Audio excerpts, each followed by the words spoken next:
ꯑꯩꯅ ꯄꯣꯁꯇ ꯊꯝꯕꯁꯤꯅ ꯅꯣꯏꯒꯤ ꯋꯥꯗꯨꯗ ꯀꯟꯇꯤꯅ꯭ꯌꯨ ꯇꯧꯔꯛꯀꯦ ꯑꯃꯁꯦ ꯁꯖꯥꯁꯦ ꯊꯣꯛꯈ꯭ꯔ ꯃꯥꯜꯂꯦ ꯀꯩꯅꯣꯝꯀ ꯊꯣꯛꯈ꯭ꯔꯕꯣ ꯁꯖꯥꯁꯦ ꯊꯣꯛꯈ꯭ꯔꯦ ꯑꯗꯨ ꯀꯅꯥꯅꯣ ꯌꯥꯎꯔꯛꯏꯁꯦ अस्सलाम ꯑꯃ वालेकुम ꯑꯣ ꯁꯤꯅ ꯀꯅꯥ ꯁꯤ ꯑꯠꯆꯥ ꯄꯥꯡꯒꯜꯂꯣ ꯇꯠꯈ꯭ꯔꯦ अगा कैसे ꯑꯠꯆꯥ बोल ꯁꯖꯥꯁꯤ ꯑꯝꯇ ꯊꯣꯛꯈ꯭ꯔꯦ ꯀꯩꯅꯣ ꯇꯧꯗꯦ ꯁꯖꯥꯅ ꯅꯍꯥꯛ ꯃꯦꯁꯥꯞ ꯌꯥꯎꯔꯛꯄꯒ ꯑꯩ ꯅꯍꯥꯛ ꯑꯃꯨꯛꯀ ꯑꯦꯗ ꯇꯧꯔꯛꯀꯦꯅ ꯊꯣꯛꯈ꯭ꯔꯦ ꯑꯃ हाँ का ꯑꯩꯉꯣꯟꯗ ꯔꯤꯀ꯭ꯋꯦꯁ ꯂꯥꯛꯏꯁꯦ ꯑꯅꯤꯅꯤ ꯌꯨꯅꯥꯏꯇꯦꯗ ꯃꯤꯇꯩ ꯄꯥꯡꯒꯜ ꯌꯨꯠ ꯑꯗꯩꯗꯤ ꯑꯃꯅ ꯁꯟꯖꯥ ꯍꯨꯁꯦꯟ ꯆꯧꯗꯤ ꯅꯣꯏ ꯑꯅꯤꯁꯦ ꯑꯦꯛꯁꯦꯞ ꯇꯧꯕ ꯌꯥꯗꯦ ꯑꯃꯗꯤ ꯑꯣꯏꯔ ꯃꯥꯜꯂꯦ ꯑꯩꯈꯣꯏ ꯑꯍꯨꯝꯅꯤ ꯂꯩꯔꯤ ओके ꯑꯣꯀꯦ ꯃꯔꯤ Assalamualaikum. ꯁꯨꯔꯦ ꯑꯩꯈꯣꯏꯒꯤ ꯑꯣꯀꯦ ꯀꯩꯅꯣꯝꯁꯦ ꯃꯔꯤ ꯁꯨꯔꯦ ꯃꯔꯤꯁꯤ ꯔꯤꯌꯥꯗꯨddin ꯕꯣꯒꯤ ꯃꯌꯨꯝꯁꯤꯅ ꯑꯃꯨꯛꯇꯪ ꯁꯤꯒꯤ ꯀꯩꯅꯣꯝꯁꯦ ꯑꯃꯨꯛꯇꯪ ꯂꯥꯎꯊꯣꯛꯑꯗꯤ ꯁꯣꯁꯤꯌꯦꯜ ꯃꯤꯗꯤꯌꯥꯗ ꯃꯥꯗꯤ ꯑꯌꯣꯝꯁꯨ ꯃꯊꯛ ꯊꯪꯕꯗ ꯂꯩꯕꯅꯤ ꯑꯃꯨꯛꯇꯪ ꯐꯅꯤꯔꯥꯏꯅ ꯑꯩꯗꯤ ꯈꯜꯂꯤꯀꯣ ꯑꯩ ꯁꯤꯒꯤ ꯃꯔꯝꯗ ꯋꯥ ꯑꯝꯇ ꯍꯥꯏꯍꯧꯒꯦ ꯉꯥꯏꯈꯣ ꯑꯝꯇ ꯅꯣꯏ ꯑꯝꯇꯪ ꯄꯣꯁ ꯇꯧꯖꯔꯣ ꯚꯤꯗꯤꯑꯣꯗꯣ ꯍꯧꯖꯤꯛ ꯌꯥꯎꯔꯛꯏꯁꯤ ꯀꯅꯥ ꯑꯣꯏꯕꯤꯔꯤꯃꯣ ꯑꯩ ꯃꯁꯛ ꯈꯪꯗ꯭ꯔꯦ ꯔꯤꯌꯥꯗꯨddin Riyazuddin Bogi Mayom, Umpiogi President ni United Metal Women Youth Organization, Manipur Amadi Assam ki President ni. Okay okay Organization okay ki page ta yawgani, mayam naso organization ki page ta yawbi yona hayrakpadagi, login to halaga muk yawrapani. Okay Mayam okay assalamu alaikum. ꯋꯥꯂꯦꯀꯨꯝ वालेकुम ꯁꯂꯥꯝ अस्सलाम okay Mayam alaikum salam yamna proud to aikoigi noi page ai follow su leibani adu kuin so ai adum yengzai. Yamna okay harawi malem sida atangdani nakoina honarisi koina ngamde ko ꯍꯣꯏ ꯍꯣꯏ adu yam phajai maramdi masigi helpline gi aikoigi musalman gi amata ngairaba saudi da leirisi de koisu manipur gi bari ama lei adu manipur gi semi bra sem da brai khangde manipur gi akoi manipuri macha sing saudi da dubai da lei aduga kasar gi chilinau sing na yamna unity oiba amadi yamna phaba सुमैना अखोगी discussion तौबीदना अमदी मियामदा क्लियरेशन पीबा अमदी मसी मतेंग पांगसे मतम लेब किबित दुम बुझै मालेम सिदा एनी हर इंसान एक इंसान हाइतारे एनी अखोगी ह्यूमन अमा अखोगी मणिपुरी मैतै लोन लोन बा हाइबो तारे मसी सिंगसिना तौब थौ सिंगसी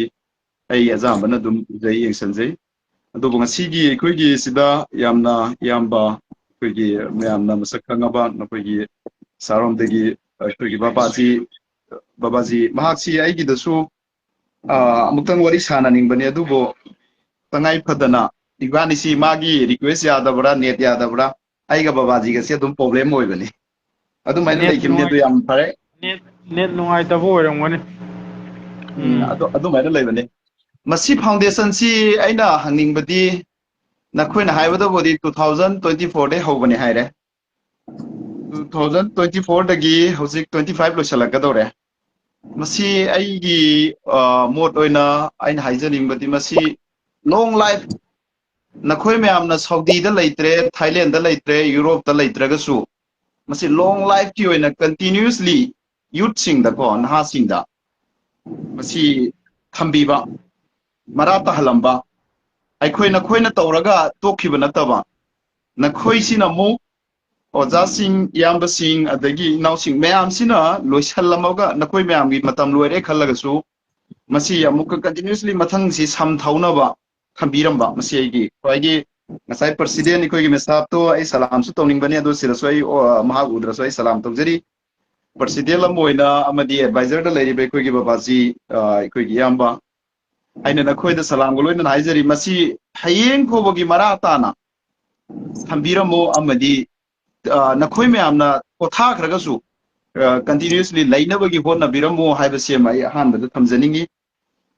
अदुगा इखोगी ngसाइगी मना बाहाइना हाइबा आई ताजे मना बाइसे आइगी लाइफ तसु यावखि अदुबो ngसाइगी मियोय बनी समाज आइसिदी अफबा तौराबा लीडर नि नखोई एज ए लीडर नि नखोई लीडर ओइरबनी हुजी एजुकेटिव ओइगेरा एडवाइजर ओइगेरा प्रेसिडेंट ओइगेरा ऑर्गेनाइजेशन लमा दै फमाबदी लीडर सिंगबरी काइंड ऑफ लीडर नि लीडर होरगदी बेड कमेंट लाकनी नेगेटिव लाकनी ओपोजिशन लाकनी मधुगी मैम दो फेस तब मथौ ताई मधुगी मैम दो फेस तब मथौ ताई बेड कमेंट तौरागा मीना अदु हारे असी हारे अदे जस्ट फोकस ऑन नखोइना तौरिबदो इंशाल्लाह अल्लाह खंगना याबिनबा तौबियो अल्लाह खंगना याबिनबा बस लोइरे बयामना तौई तौदे अदो इखोइ खंगिजिनी एजे मणिपुर दा लेबा आइना नखोइगी आई फनु बिरे येंगिसी उरिसी हारिसिनी सी नखोइना इगोंदा थिल्लाबा नते नखोइना इनवाइट तौरबा नतेबा अल्लाह न हनगनेबा मिपुम खुदिमक्ता आइना मैम अमु हनिंगसु अल्लाह न हलोइदी हलोइबा दुना यामना फै यामना प्राउड तवी अदुगा मसीगिसे अखोइगी मणिपुर गी लेरिबा सौदी दा लेरिबा आई लाइफ ता कई द सिने दसु साइ शेयर तोरमबनी मणिपुर गी लेरिबा पांगल सिंह हाइबा तारे नखोइ म्यामसु मसीसी सपोर्ट तोसनबियो तंगाइ फद्रगा कइदोबगी नतना मसी यामना फबा अखोइगी दि लेइता लाइरबना इंडिया दा दि अखोइसी माइनॉरिटी पीपल ने अदुगा असम इवन मणिपुर त्रिपुरा से अखोइगी अनएम्प्लॉयड मसिंग यामबा हाईली एजुकेटेड ओइदबा अखोइदा लाइक लाइसु हाइबा याम लेइतबा आईएएस लेइतबा एमसीएस लेइतबा अदुगा एडमिनिस्ट्रेशन की ओइबा लाइक लाइसु की एजुकेशन की लाइन दा अखोइगी असौबो ओरकदौरिसी एमएलए मिनिस्टर ओरकदौरिसी एडमिनिस्ट्रेशन शासन दा लेराब मतुंग ओइगदमने लेइतबा लमदम ओइबनेना अवा नाना पिक थल्ले सऊदी दा नखोइ लेकिबा खरादि साफारे फॉर एग्जांपल ने अल्लाह ना नखोइ दा जोन नखोइगी तंखा सैलरी दुना अदुम नखोइगी फैमिली मैनेज नमग्रे ngamdaba kana gumba amada kidney failure or gumba yaurkani ade yum mai cha ko ngasai pangre bai manamna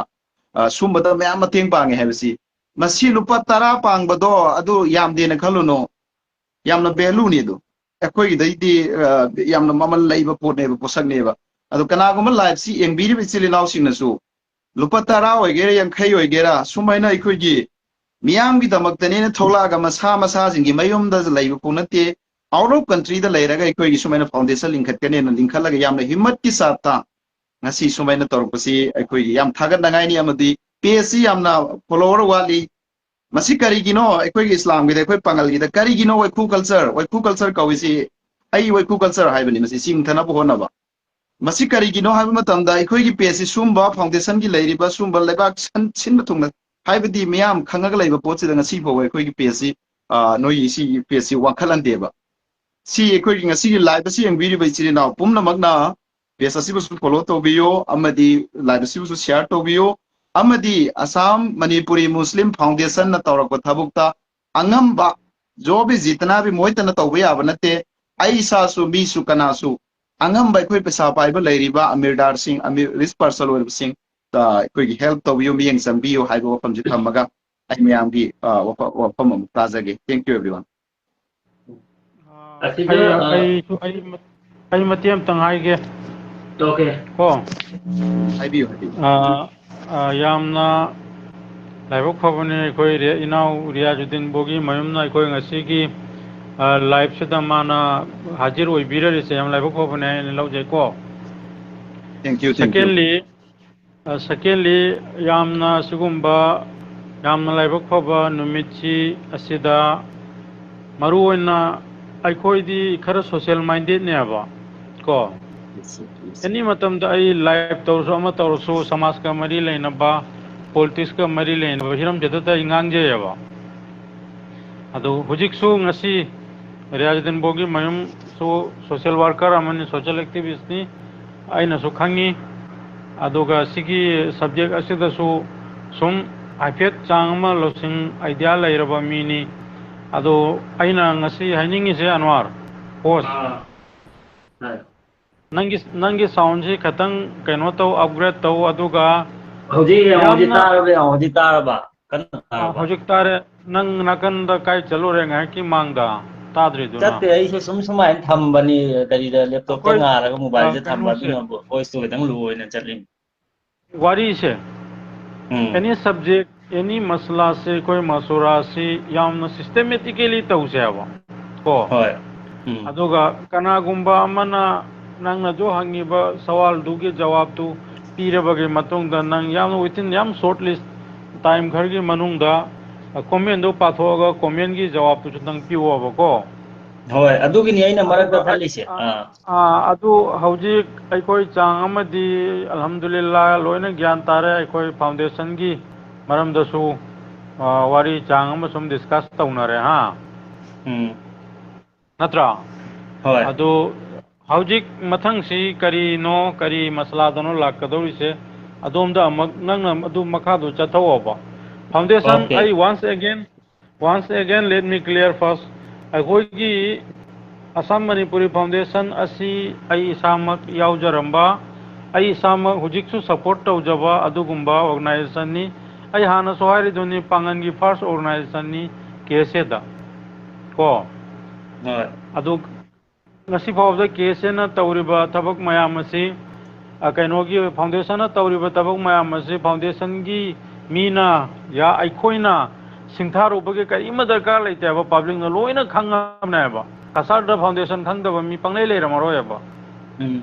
चुम्ब्रा Kasar Assam Manipuri Muslim foundation Saudi की ऑर्गेनाइजेशन से कसार खंगब मीदी पंगयौ यौरमरोब मसी अचौब एचिवमेंट अमनेब को अचौब एचिवमेंट नि अदुगा अल्हम्दुलिल्लाह अल्लाह की दमकता येंगा अल्लाह की खल्लगा मुसलमान अमोइना मुसलमान सिंगी अवाब मतमदा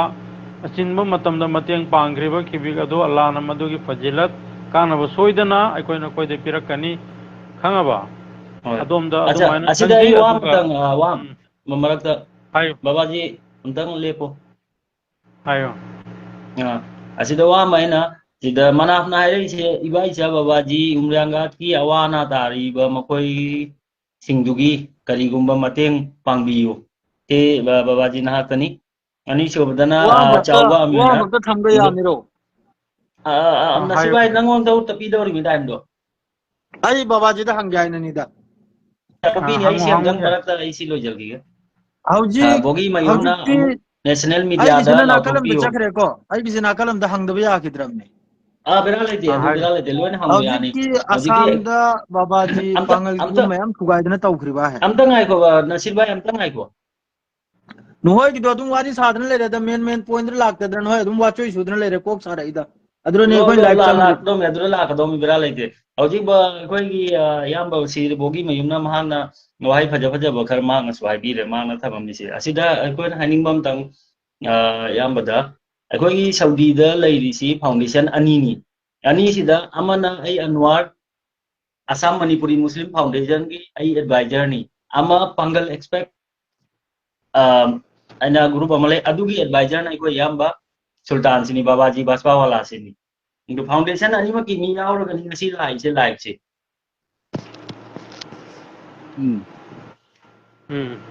क्लियर हो रे को ओके संगाई को आई वारी मनापना सवाल म तौरमिदना मनाप के सवाल दुगी से जवाब पेगे अदुगा लोइना न मितै पांगना सु हंगनिंगा मिदो अमतंग मागी सवाल दु तहल्लाम वाई अनिमा के पुना पिरके मरक्तुदा कोई मैते मरक्तुदा कोई अनवाना हारिदो अनवाना होजी फाउंडेशन की हारिदो फाउंडेशन दो तोंगाल और सु मतेंग तोबा अम तोइन तवे न वादोक ते सेंगदोकला मुजे सा थौदोक थोकलपदा अनिमक तेसु मतेंग चकमान रि चकलु अदुगी सिनी हौजी फाउदा अदुगी स्टेप चम फाउ कुमदरी डिस्कशन से ngasi दे हौरिमी बाबाजीना साइ हौरपदा हाइरमले अना हंगबदना सीनी दा अखोइना बु सोमदे नते अखोइन डायरेक्ट कसार दगिनी कसार की हंदक कनम दा असम दा युम कई थुगाइदना पांगल की युम कई करा थुगाइदना तौखिबदो अदुदा अखोइ की हौजिक की लैरिबा हमदा लीडर सारि मखै चिनने ममांग दुरा करिगुंबा मतेंगरा तौखिब्रा करिगुंबा चेनना खोतना तौखिब्रा अदुगुमदो इना हंगनिंगनिदा हौजिक इलेक्शन नक्चल अमनिना इलेक्शन मया सिदा यामना ngangbam uriabane adugi naina hangnido aduidu babajina kaitang khangadi wadu sengdokpi waina aina khumba yarane rauji yarne khum hauji oisi kainogi manapka maite pangalga animaki jawab si ai amadu pirage abako अखोइना असai उरियाम गात की मतंग से सो अखोइ सुमसे की मतेंग पांगना बगी अखोइ याम खनै नै अब को खन नै न बसे अइना हाना सु सुम अइगे अतोप लाइफ तसु हाइबनी अखोइ की सिस्टेमेटिक ओइबसी खितंग वाटपा हाइगद्रा नत्रगा कोऑपरेशन वाटपा हाइगद्रा उरियामगाट के मतंग दुदसु अखोइ सेंथुम मतेंग पांगे आइदना अखोइ तौदना अखोइ मदुगी खना नैनबा म तौई अदुबु ngसाइगी हाइबदो पैसा से कनादा सिन्नरुनी आइना हाइबगी मी से मसी चमम न बखर लइबा को मसी कनादा सिन्ननी अखोइगी कहीं victim सिंधु सिन्नगद्रा नत्रगा कसार की ऑर्गेनाइजेशन सिंधु सिन्नगद्रा कसार की ऑर्गेनाइजेशन सिंधु दी अखोइना थवोइना से नखोइ सि तौरो आइदना मखोइदा दुगुंबमा लंजनबगी अदुगी अखोइना पूरा की पूरा सिन्नबगी अदुगुंबगी मीडिया ऑर्गेनाइजेशन इउ उदबा हाइतारे को करिगे सीजनल ऑर्गेनाइजेशन ओइबा ताब्रा मैम साउनिंगनुको अदुन अखोइना मफम दुगी उरियाम गात की मीसु कांटेक्ट तोबो ngamdaba अदुबु मतम दुदा अखोइना द पांगल की एडमिन अखोइगी इनाउ सलीम दा अखोइ सुम पाउ फाउनयबा अखोइना सलीम दा यंगु सलीम मयाम तारे को आइगी वॉइस है याम सेंगदा clearly याम नमुन्ना तबियो को मसिदा अखोइगी यामना कानबु वाखर यावरकने ने आइना हाइजरिसे तारी ब्राइना अखोइना अल्लाह की दमकता मद्रसा की दमकता अवा अना की दमकता अखोइगी फाउंडेशन ना मतेंग पांगी को बांग असिदा अखोइना हाई अखोइना सिदा पिसा कांगबुना खन्नै मस्जिद की मद्रसा की अमा सिदा कैनो सिना अवा अना सिगुंबगी मतम लाको मतम द फाउंडेशन ना पैसा से मतेंग पांगबनिना सोशल इशू ऑफिशियल दरकार ओरकदबा दिल्ली चटकदबा गुवाहाटी चटकदबा ऑफिशियल उनरुगदबा सोशल इशू की लाख इशू सिंग असिदा अखोइना मसिगी सिदमा अखोइना सोंगी साइचिदा तौरसेना कोइ दुमाय हाइनयबको सिगी मतुंगदा अखोइगी सलीम सनराइज की सलीम को इनाउ सलीम मकोई सिलचरदा कई कईनो प्रोग्राम कोई कल्चरल प्रोग्राम लई तौने न दुमायना हाई अदुगी मतुंग द मोय डायरेक्टर कईनो गुवाहाटी दगी लाक्तन उनयना हायरे अदु गुवाहाटी द मतम दु द अखोइना हाई कईनो द कला क्षेत्र गुवाहाटी कला क्षेत्र द अखोइ पांगनगी कल्चरल ओइबा फी रोल करी करा अखोइगी डेली लाइफ द सीजन नरिबा अखोइ कल्चरल अखोइगी इनात की ओइबा पोचे खर थमसी मसिगी दमकत जो चंगबो पैसा दो अखोइना पिउसाना पीने आइना चथोक चचिन की गुवाहाटी द लैरुबगी ऑफिशियल उनरुबगी को ताब्र मैम ताई याम बताए अखोइना खलमी अखोइदी सोशल की अखोइना सदै फाउंडेशन ओइसनु पिउसान ओइसनु अखोइना जो तांजरिबा फंगजरिबा अखोइना अंगम खर समाज की नायना पुखलिबा पैसा से लोइना मस्जिद लोइना मद्रसा दा हाइजल हरगतदी यारोयबा अखोइगी समाज असिगी सु खितंग सुखनबा मथौ तायबा अंगसी यंगु अखोइ होथात सिगुम बथबम ओइबा तादन अखोइ गुवाहाटी सीएम उनदबा याद्रे अदु चतप मतंद लिपा लिसिंग कुलकुंद्रा चंगनी हाय तारगदी खुलक्ते की दुख हायगतन कनाना सु लोगे पिरकप ngमोयबा अदु अदुगुम टाइमिंग दो अदुगुम इशू सोशल इशू द अखोइना मतेंग पांगसी एना अखोइ पिसाना हाइना दना लई अदुगा असिमा आइना अखोइगी तरफतगी मयाम दसो हाइजरिसिनी अखोइ हौजिकसु आइना हौजि हाइजरिसिनी कला क्षेत्र द अखोइगी कल्चरल फी लैरी फनेक लैरी तरियंग लैरी कईनो लैरी दन मयाम मा अखोइगी सक्ताक ओइबा सिगी पोट असि कला क्षेत्र म्यूजियम द थंबगी दमकता अखोइना सलीमगा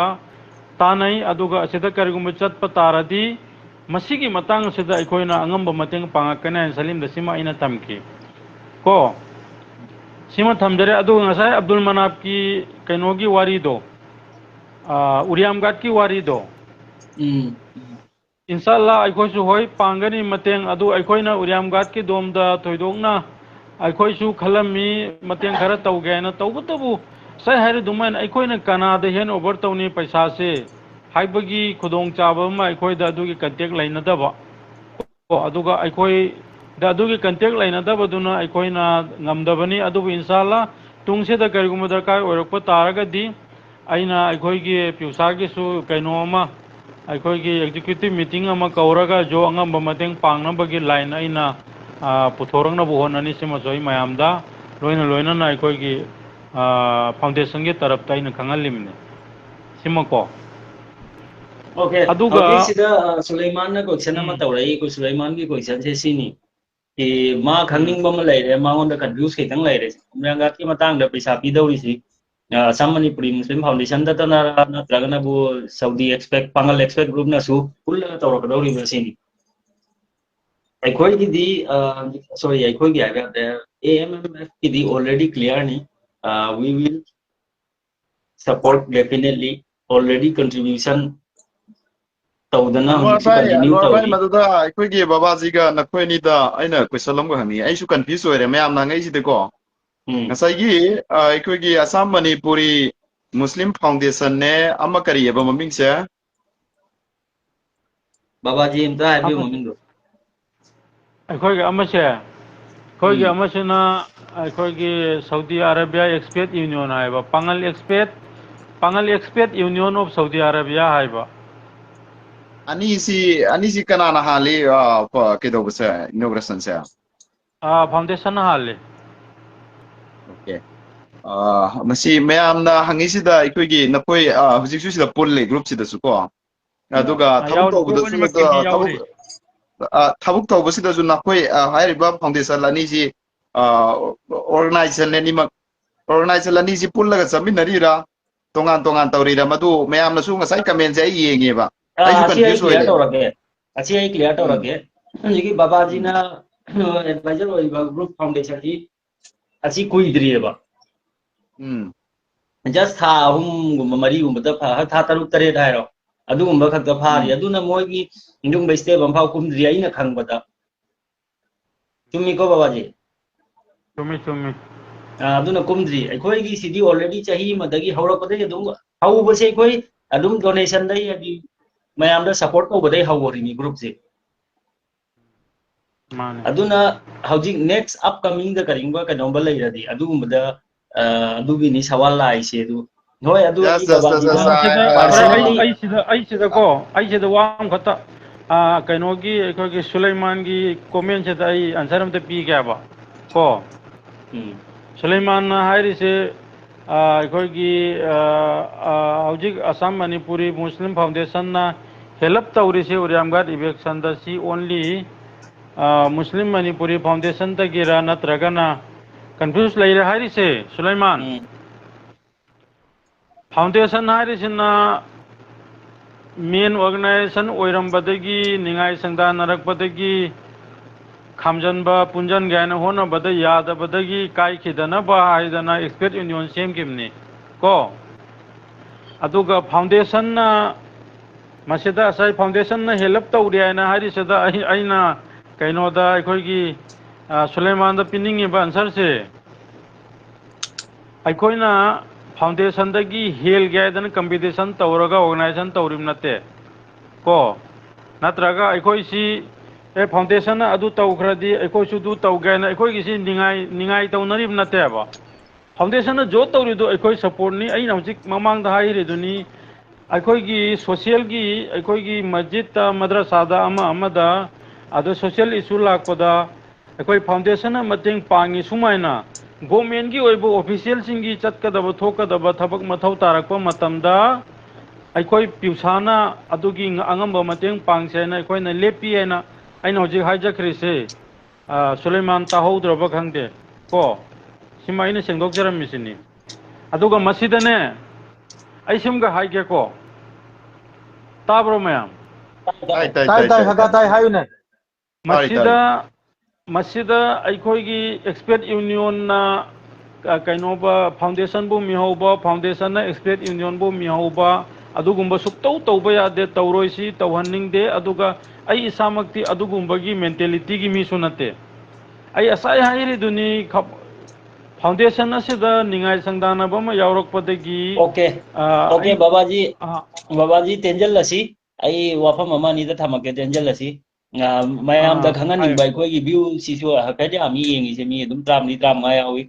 aduga ayeng tung da su yengani ai sida Anwar bhai marak tu dai khoi gi ngasai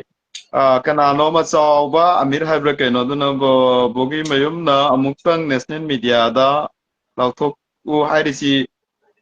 khoi gi foundation gi si sure ai na karigumba national media da andak ai media thokadori थोपसीद करीगुंबा नखोइगी letterhead अमा पिबिरो आइगी WhatsApp number दा अदुगा यामना support तौफम थोई मसी मरमदी नखोइना तौरिबसी सुम चाव pickup नते अचौबा थौदांगनी aduna masi koi kanasu paisa free da pithok ningde aduna sigi sida nokoi na tawbiri si yamna igidi angamba level da isu pangjarake national media da su doctorake aduga ai Facebook da su ai Facebook da su ai video se ai kedoraga ai semdoga ai Facebook da thagati ai koi organization da thagati aduga YouTuber mayam da su ai loina mak koi gi sigi follow tawnabagi ai inshallah ai announce tawge acha asida tension na bata or si ai wam tang thamake foundation gi sunji ki Sulaiman ne iriba do babaji na na paw da kar soi malima inga tauba hel bagi wa ya de just punna pini da du khadani adu ma clear tawrami Sulaiman na ki comment du gi babaji da su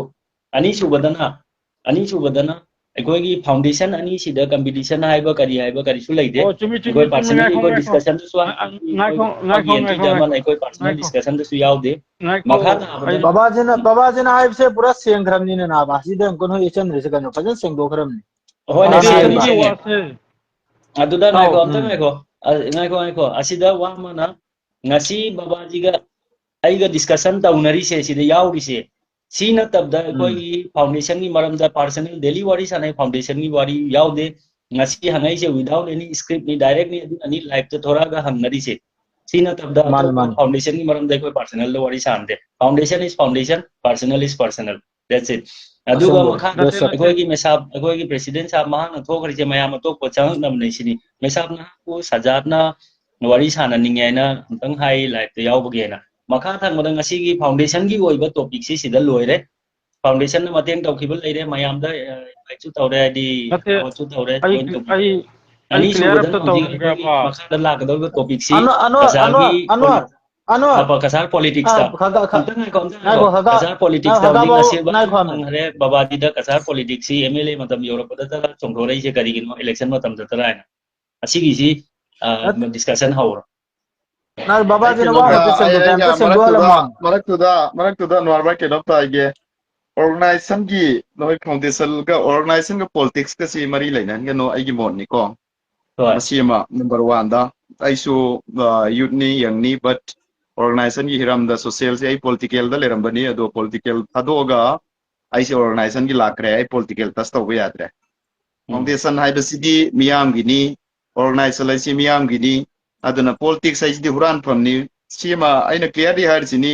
maram di politics te heksang raba thabuk khuding mak ekoi gi failure la gani ala hak ki oiba thau to bungam de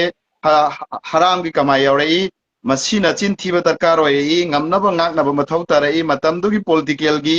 issue haiba tare political gi leader du gi makha da ma bu kandaba ya de na organization do adum political salaga miyam tin sit phamoi masi aina thengnarakwa experience tu ni sengna ai yam khange hai haibagi nate all india amadi huji united nation thogi thak ta le sida political haibaga organization haibaga se ani si samdabi gano masi ai gini na khoi apambadi na khoi ge dum na khoi gi leramgani rr rules and regulation na khoi gi leramgani na khoi gi kari agenda mayam leramgani adubu foundation si yamna na khoi gi sida sengna harakanda manipur gi oina han ba oina tare atai lei mayam ma very kind of trust lei zakat foundation lei foreign da gi zakat thadar go mayam leikre adu na te na khoi gi sina tongan ba mani si na khai seng na isa gi humang man na nang ngamjaba do taliba I changa ga taliba paisa do dagi ngamjaba do no contribution tawraga collection tawraga pang bani sida ikoi gi political gi issue dialogue kumba sidi sengna ai gi oina di ai di political da president changa ai mara I thoge anwar na gi question do kari no do ha mo baba ji question do hayeng no mahanga mesap changa ai mara ikoi gi kanum gi ma lojalo ha ikoi gi na ko wa mu tang sidana nang su yaw ngai sida nang na wa ma tharambani na adu dom ta sengdom ge adu hayeng hanga sia mesap hai lojalo adu ga nai si hayeng okay isu topic do tongal to punjan na ron se par ai na si baba ji kari kai gi ne yamba ai na haizari si bu noina senior ni koi dagi ai na junior ni chummi organization khoi gi electoral politics ta social organization changradi adu gi organization adu gulam oibo howara yes ma puppet oigrani ma organization am oibagi magi oifam thokpa magi character du da laibang amoi ko adu gi matang da ni hujik ngasi ekhoi na naina se na tawri se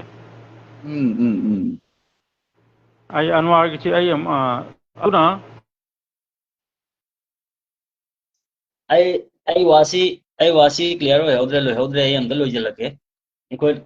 babaji su tho khare kaino ai su makha ai su mahak ki wari okay babaji na ko etawrami na si et oidre Misap to yaragadi Anwar bhai misap to ngaptang et to biro ne hoi president do. misap tuni ni eto gan tawrisi yadre misap am to ngaiko सिदा जिकी political issue है political issue नते सिगी से I clear तो रखते हैं कोई की specially कोई कसाड़ा ब्रावेली दा तारी दे पांगन जी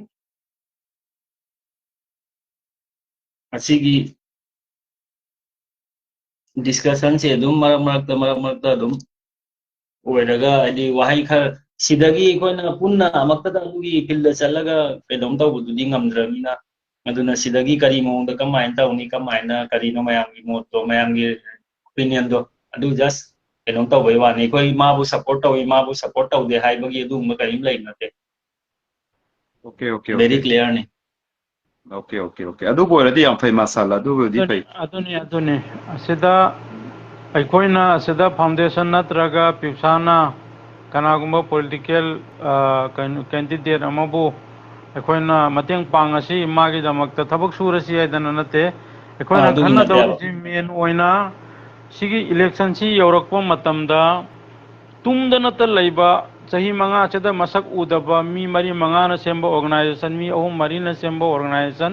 election matam yoraga na hekta thorakpa thoraga mana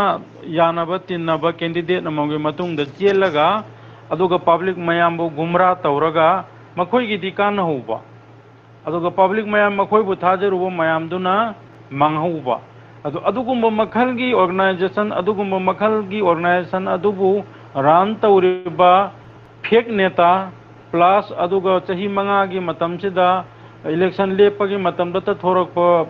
fake candidate asi aikoi kanagumba mana nangna asi nangna adwaina haiba ngamde aikoina khallisi aikoina sida laibu oiraga su handakti adugumba public talk toba group public talk toba organization neta candidate makhoi mayam do expose tawni asini wafam se natra anwar Mesa amtang ako mesa yam basula amtang ako mesa apse ay na request था ने एट्टा ले rummy mesa accept तो रहो network issue no imare to ga yadran le do hamji khadana du accept to rहो mesa yaw ro ai na invite था rami juga wa hamji ki topic tu da diki ko yam na hari do du ai am ka nan senga ke yengi ba pun mak ko gi viewers mayam da ama sum comment to re pun mak dai wam since childhood hairasu yai aigi family background se already organization amasung politics ta involve oidan lakwa family background aduna ingonda aigi knowledge kar le plus ai college life tagi ai koigi manipuri student union and mitai gi gale adugara so ai finance secretary gar oiraga yawrami aduna ingonda adugi issue dum knowledge kar le bu discussion tawna bai wani sida koina especially babaji ga haining ni se kari mahangna honji fajana sengdona haira yam repeat tawrapte dugi election matam yauraga hekta koi di neta ne hekta chongthoraga public si thom tawrama maningda mi suyam lai si lai lamaga indadi pangan gi voter se amana somda chaikhai tawrama ngasi ekoi panganda matamam da mp lai rami member of parliament lai rami mla ani pokhrami koida mla ka ba yadaba mafamda 100% 5% khak leiba 10% khak pangan leiba maham de mele ka chakhami 90% mayang lei hojingna kari ngamdri panchayat phau ka bang ngamdri mi adu kari gino adu leader sing duna moina fajana leadership to pudamna adu ma reina adu dugi awareness oina wari do discussion tau jai mi political party bu support to bagi discussion na tesi ya koina adu support to rena support karim lai tesi very clear Okay, okay, okay, okay. Yes, yes. Mayam nasu wakal tarani ay nasu wakal tare yam fazare bayan warga ikogi yam babaji ga sultan ga nakoi ni thambidu yare adu bore di masala yam pare adu mesab yawire mesab si assalamu alaikum ꯑꯩꯗꯤ वालेकुम सलाम व रहमतुल्लाहि व बरकातुहु इनाव आई सु नाहक वारिसी सनानिंगे हाबदी नाहकी वहाय वता खरना आइबु खितंग करी बु तौरे हाबदी नाहंगोंदा माइल तौरेबा नाहकी हाबदी फेसबुक ता हंदक सुम खरा wari watang नाहकी तारगा आई सु अमक्तंग वारी सनानिंगदन लैबनी यामना हरावजरे याम पेंजरे अदु thank you. नाहकना मणिपुर की ओइबिरिबा अमुक Haibiyo, हेक्ꯇ haibiyo. मांगे अई अमुक Haibiyo, haibiyo, लाबा Mesa. लाए लाए फरे मेसाब की वाता से मेसाब कोई न मांगू रहे बा oh adi mi du khara su chindo kin tawdi phayina aina ke do bani da adagi somda aigi ka da lak le hanje ahan bai khoi makoi tikadri ka da saluwa अच्छा तो अच्छा अनुमान खैर नंगी सवाल दो मथंग मथंग मेसाब ता bogie the तौगदबदु सु तौ अइंगोंदा तौनिंग लेरसु तौरो koi inaw sajja tu thokhrabo हजिक लेरिसे इनाम सजा से थोखरे मेसाब इसे सिनी हौजी अखोइगी साइगी फाउंडेशन की टॉपिक सिदी लोरे मखा ताबदने मेसाब ओइना अखोइगी मयाम अमा मथंगनी मेसाब ओइबु इकुदगी दुम मेसाब ओइना उनन लाए मेसाब पाइगे हिमसे ओनली किलोमीटर अहुम मरी तनी लापनरिस chume जो tukto pikudai lai mesab oi su ekoi gi mamang dagi mesab oi su koi dai uba halai nu dai koi panganda hana MP su lai rami MLA su lai rami hojik na panchayat ma ka abdo wari se pangan si macet som da khar macet tawra kai dana mina season na raga lai ri e election ma la pada handaki live election si da du maino oidana ba kanana chumna chalimo kanana lana chalimo ai ngadu discussion ama to pham thok khangal pham thok tro masi khangan pham thoi adu masi ma ki discussion si khoi gi yama sultana to biradi fani ato hebedi rajniti ko political maram sida ai hana dagi su kya pamakte khongda rakte bas insani majburan sum chali thoi yama gi wa man tari hana dagi su ai yamna hebedi kari to rakte edi interest lo rakte adumakti waina mafam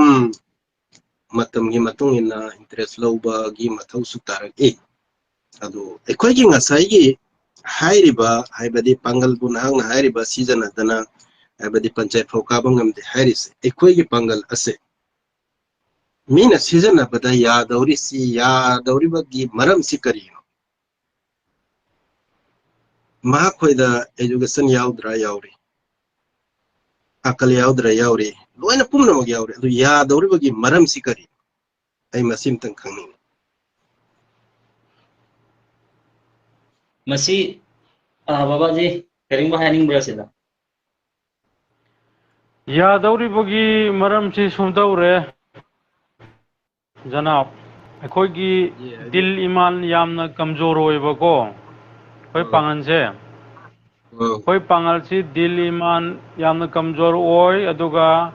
लारिक हाइबा Singh हाइरि दो लारिक हाइबा सिंह अदुना मयामबु ताकपी तिकपी बगी महुत्ता लारिक हाइबने आने लैरिबा खरदुना मा मथमता सुत्ताई तौरगा मा मथम खक्की लंबेंदा यालगा चतखरेबा मयाम सिगिदी ए असोमदा आइगी थौनते आई इतुगी वात्रगा इचागी वात्रगा आइगी संपत्ति हेंगलगा लोय आइने लैरेबा कोइगी educated सिंगसे हबा Absolutely right. वजादसु लैरी अदगिदे रिटायर पर्सन दा हाई लेवल ऑफिशियल मयाम लैरी मकोइसी ए अखोइना फंगलिबा दुनिया असिगुमना अखोइगी लैता लाइरा इचनाव मयाम से फंक्शन वायदना लंबियल अमा गाइड तौबगे महुता मा मथमता नुंगायना इंसा हाउब चारगा फी अलबा तुबी उतना लैरेबा तौरिसे मसी खिबिक्सी उबदैनी अखोइना लाउरु इसे ऑर्गेनाइजेशन की मतंग से हमको सेंगदोम गयाबा अखोई कसार दा होजिक याम फोंग ना हाइरिमी एनी ऑर्गेनाइजेशन की कसार दा लैबा एनी ऑर्गेनाइजेशन की Meena इंगोंदा directly or indirectly aiga any matam da discuss ta uga na haiba matam da aina adugi matam kai thokani ai khoigi kasar da lairibu organization sing asi मखोई organisation तौबनेंदी तौरी सिगी achievement लेतेबा ngasi isu ama thoe DC da chatan memorandum am pi rani MLA da pi memorandum am pi rani adu de matun tai token lai ra ba aina pi ru memorandum asigi action lai ribra laitra na adu next time second time chalaga hang dia ba adu gumba memorandum du di lising pani puri samosa yombagi hotel da sum pi thokya ba akoi midna uramni akoi MLA mantri mayam mu unara e हौजिक पिरंबा memorandum से मी दो थोके बका सुम dustbin दा lung थोखरा बा करिगुंबा मी अदुना वजनदार मी नत्रदी loop अदुना वजनदार लूप नत्रदी को असिदा आइना हाइनिंग मिसी आइखोइदी मिसिंग लिखप कांगबुनी अदुना आइखोइ से लौसिंग सिंगबा मथौ ताय मानबा मथौ ताय आइखोइना मैतै गुमना आइखोइना हिंदुस्तानी गुमाइना लंबेन द चतना लगारी थिंगदना प्रोटेस्ट तौरुबा यारोयबा खुदन सीने बा सुंगा मुस्लिम yamna haraure sida haibadi men haibadi mahaki sabab mahaki illat mahaki wajah sikari no khang pangan nai ko chapatri se maya di mayam na ikoi bu season sikari no khang aina ubo phangi ikoi gi manungda hasad ek na ba thruk se ikoi da sathini hena अतोपा मयांग खंगदे मैते खंगदे हिंदुस्तानी खंगदे एक नबा हाइबदी अमना खजिक्तंग हाइदी मकालम लकपदा हदु करम हाइना तौरगा हाइदी मखा चिंगथबा याबा सिगी policy दे सले ए आइगी सागी पंगन सागी इचिल इनाव अमना खैतंग मथक कारिसी खैतंग सौबीरगा मथता Iona का हरादी महाकी जरिया दगी एखोयसी करी ओइने हाइबदो एखोयदा खन्नदे खंगरने कलक एक नबद दुश्मनी से कोई समाज सिदा साथी ने है अदुना हाइबदी मेन एक मेन मरम आई अदु हाइना कोई आई वखल दा अदुनी आइना शहर दुने कोई दा ईमान हाइरी से ईमान हाइरी बपोर असी अखोई ईमान हाइरी बपोर असी करी पोर नोयना बसी कुरान दा हदीस ता मौलाना सिंह लाउदन लोइन ताहलिम ने बा नत्रो आइगी समाज को आइगी कौंबो नुंसीबा हाइरिसु ईमान अमने बा अखोइन ऑर्गेनाइजेशन तौरगा अवा अना द मतेंग पांगिसिसु अमल अमने बा को अखोइन समाज असिबु नुंसीबा ngamdrise आइगी लेकाइदा आइगी युमलोन नबदा मी अवाबा तारगा आइना मदुगी अवाबा दु आइगोंदा फील ओइद्रिसे अखोई ईमान कमजोर ओइरे ना हाइबदुगी खुदम ने बा को ईमान दो कमजोर ओइबगी दमक ना ngसाइगी अमा खैतंग काखत इसी सौबगी दमक त चिंगधरि से ईमान दो कमजोर ओइबन ने आइन हाइ बोरी से आई हौजिक में साबका अखोई यामबगा हाइनरिसिदा आइना पोइल अमतंग एंगोंदि नॉलेज समतंग आई थिंगदगे ngsaigi kari haida malem sida हर जगह दा मुसलमान लंगसी अवाब तारसी नंबर 1 इकोगी मान कमजोर होय नेसिम दिस छेंगे अदुगा आलिम सिंह में साकोइन हाबिबदा मुल्क साम छि मिडल ईस्ट हुजि कोइरिबा लांथोइ बंफम सिनी मुल्क साम सि कयामत की नगयादा मसिगी से कोइगी हाना सुनरकनी कोनरकनी में हम हाबिब ले इको मिडल ईस्ट हाइबा तारे आइने अरबिक दुदी थोइना खंग्रे को मिडल ईस्ट हाइबा तारे अदो सिदा याम थोलकनी अरब सिंगावरकनी हाय अदुगा फजाल द मलाई मुसलमान गी युम द गैर गी निथौ पोकनी गैर गी युम द मुसलमान निथौ पोकनी हुजिक ओइरबने हुजिक ओइरबने आइखोय ना हुरली आइखोय यो तौरी समसंगी आइखोय नो थोक नंगाय तौरी मी ने कोय द कन्वर्ट इन तौरी क्रिश्चियन या फावबा हिंदू फावबा म्यामम नै कोय गी मुस्लिम द ngasi onsalaiba university ni ko ina reisa ado आइखोय नो थोक नंगाय नमा सोंद्री चिन थीरी बेदत तौरी कोय न गमन तौरी अदुगा लाइतलारा येंद्री इकोगी थंगनबदु येंसंद्री नंबर 1 दा लारिक लेसु हाइरबा सिंगसिना माइ मागी सेल्फिस द सकिबा लारिक लेसु का हेना हाइजदा बखरा जिना लेबा किनेन थोलकपा मीगी दा क्रिश्चियन इसिलिनाव सिंगदा ट्राइबल इसिलिनाव सिंगदा कोने दिल्ली जिदा माया दा मै हो ngakतनी थेंगनरिसि कराय दा यूके दा एमए तमौबा जर्मनी दे एमए तमौदना प्रेसिडेंट होयबा प्रेसिडेंट मागी यूएनसी की यूनाइटेड नागा काउंसिल की अदरिना त्रगना करी की कोई कुकी की लेरिबा ब्याम से मई हौबा लाइक लेसु अदुना ngसाई कलम से इरकपा मतम ददिको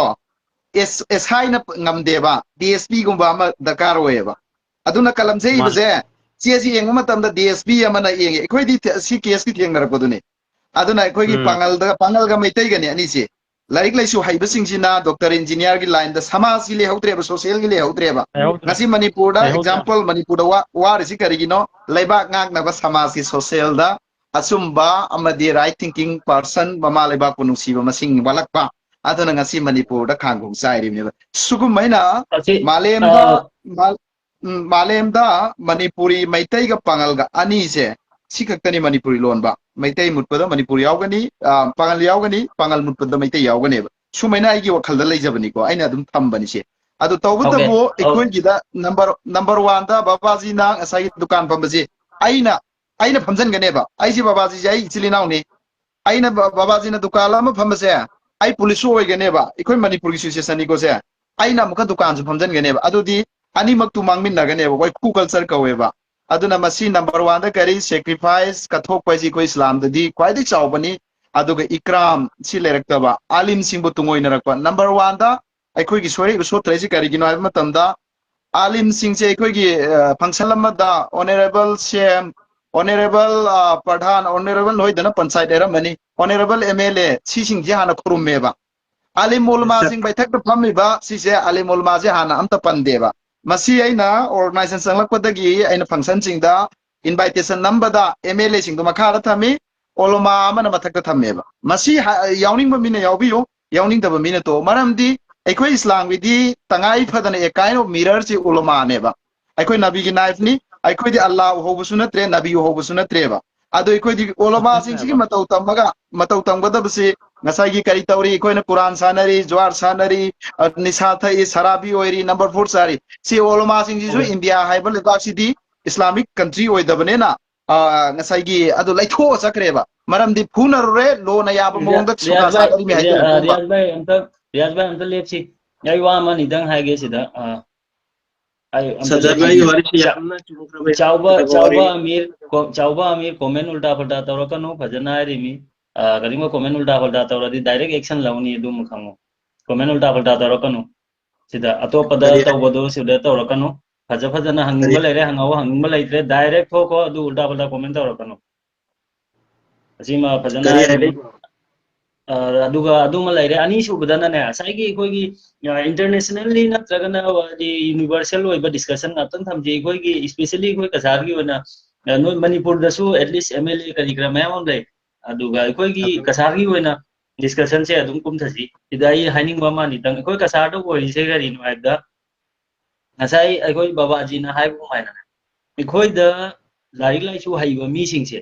si masa gi selfish oira ga dum khaira thoya moina leader oina adi lai su haiba matam amada mi am thora mi moi bu support to hodaba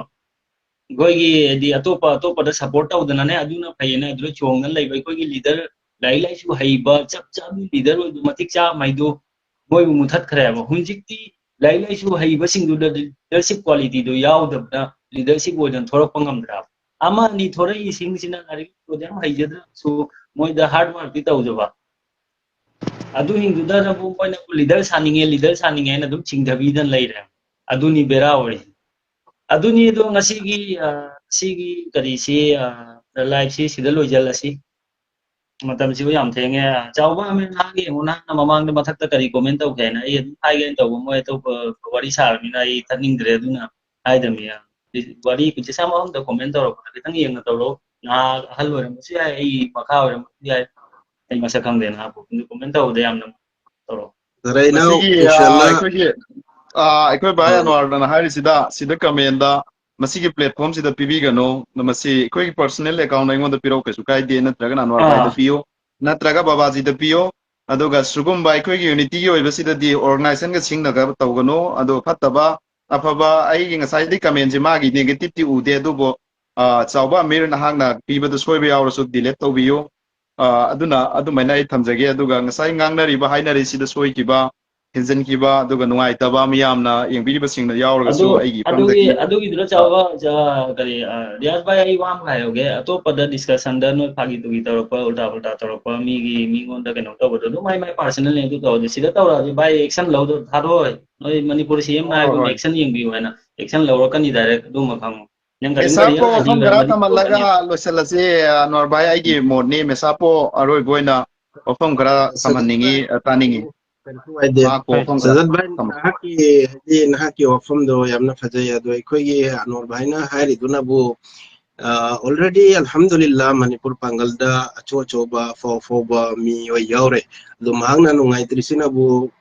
kasargi pangal asida adum haina yaudrisi kaino sigi matangda wari sanase haibani nahak adumda kaitang haibadi kari tobinu wakando khanjan binu haibadi alhamdulillah summa alhamdulillah haibadi ekoigi manipur pangal ichilinau ipa itol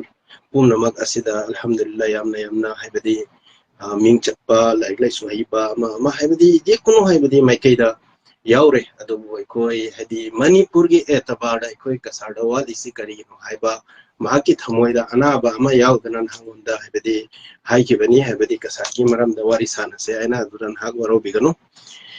alhamdulillah Allah tabarak taala na ekoi pumno mokwa chumalambi amadi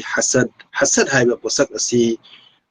hasad haiba posak asi ekoi gi kalak pa haiba se hasad haiba di urdu adi kare hare ada arbi da so hasad haire urdu so hasad haire kalak ek na ba posak asina ekoi gi bilkul dunyawi nate dunyawi di taba hoi dormi adugi matungda ekoi akhirat su taba hoi dormi